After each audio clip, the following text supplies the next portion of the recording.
Hello everyone, welcome to PC Error Detective.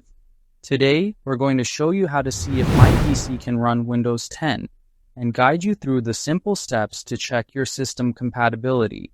Step 1. Open Settings on your PC. This is where Windows keeps all your system preferences, and you can access it by clicking the Start menu and selecting the gear icon. Opening Settings is important because it's the hub for managing updates and system information. Step 2. Go to Update and Security. This section handles everything related to Windows updates, security features, and recovery options.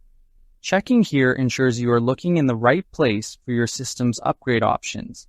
Step 3. Select Windows Update. This is where Windows checks for the latest updates, patches, and upgrade notifications. It's crucial because the system will tell you if your PC is eligible for Windows 10 or higher. Step 4. Click Check for Updates. This triggers Windows to scan your hardware and system configuration. If your PC meets the requirements, you will see the option to upgrade, making it simple and safe to move to Windows 10.